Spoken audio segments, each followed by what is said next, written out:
നമസ്കാരം. Raf talk ഫുട്ബോളിലേക്ക് അവർക്കും സ്വാഗതം. സൗദി സൂപ്പർ കപ്പിൽ നിന്ന് പിന്മാറിയ അൽ ഹിലാലിന് മുട്ടൻ പണിയിട്ടിരിക്കുന്നു. കനത്ത പിഴ അവർക്ക് ചുമത്തുന്നു. അതോടൊപ്പം തന്നെ അടുത്ത തവണത്തെ സൂപ്പർ കപ്പിൽ അവർക്ക് കളിക്കാനും പറ്റില്ല, വിലക്ക് ഏർപ്പെടുത്തിയിരിക്കുകയാണ്. ഇത് സൗദി ഫുട്ബോൾ ഫെഡറേഷൻ്റെ ഡിസിപ്ലിനറി കമ്മിറ്റിയാണ് ഒഫീഷ്യലായിട്ട് അനൗൺസ് ചെയ്തിരിക്കുന്നത്. 5 ലക്ഷം റിയാലാണ് അൽ ഹിലാൽ ക്ലബിൻ്റെ പിഴ. അതോടൊപ്പം തന്നെ ബാൻ എന്ന് പറയുമ്പോൾ ഈ സൗദി സൂപ്പർ കപ്പ് അവർ കളിക്കുന്നില്ല.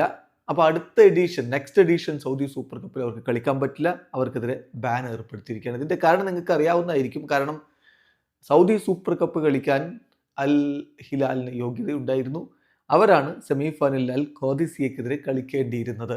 പക്ഷേ ക്ലബ്ബ് വേൾഡ് കപ്പൊക്കെ കളിച്ചു, വളരെ ലേറ്റായിട്ടാണ് തങ്ങളുടെ സീസൺ അവസാനിച്ചത് എന്നും പറഞ്ഞുകൊണ്ട് അവർ സൗദി സൂപ്പർ കപ്പിൽ നിന്ന് പിന്മാറുകയായിരുന്നു. അങ്ങനെ പിന്മാറിയപ്പോൾ പകരം ഇപ്പോൾ അൽ അഹ്ലിയെയാണ് അവരുടെ സ്ഥാനത്ത് സൗദി സൂപ്പർ കപ്പിൻ്റെ ഫിക്സറിൽ ഉൾപ്പെടുത്തിയിരിക്കുന്നത്.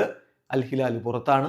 ഈ തവണ മാത്രമല്ല, അടുത്ത തവണയും സൂപ്പർ കപ്പ് കളിക്കാൻ പറ്റില്ല. 5 ലക്ഷം രൂപയുടെ പിഴയും കൊടുത്തിരിക്കും. എന്തായാലും സൂപ്പർ കപ്പ് അടുത്തെത്തുന്നു. ഓഗസ്റ്റ് 19 ആദ്യ സെമി ഫൈനൽ മത്സരം. വൈകിട്ട് ഇന്ത്യൻ സമയം 5:30 അൽ നസറും അൽ ഇത്തിഹാദും തമ്മിലാണ് ആദ്യ സെമി ഫൈനൽ മത്സരം. രണ്ടാം സെമി ഫൈനൽ മത്സരം ഓഗസ്റ്റ് 20 വൈകിട്ട് ഇന്ത്യൻ സമയം 5:30 അൽ ഖാദിസിയയും അൽ അഹ്ലിയും തമ്മിൽ ഏറ്റുമുട്ടും. ഈ കളിയിലാണ് അൽ ഹിലാൽ കളിക്കേണ്ടിയിരുന്നത്. ഫൈനൽ മത്സരം ഷെഡ്യൂൾ ചെയ്തിരിക്കുന്നത് ഓഗസ്റ്റ് 23 വൈകിട്ട് ഇന്ത്യൻ സമയം 5:30. വീഡിയോ അവസാനിക്കുന്നു. ഫുട്ബോൾ ലോകത്തെ കൂടുതൽ വിശേഷങ്ങളുമായി റാഫ് ടോക്സ് വീണ്ടും എത്താം.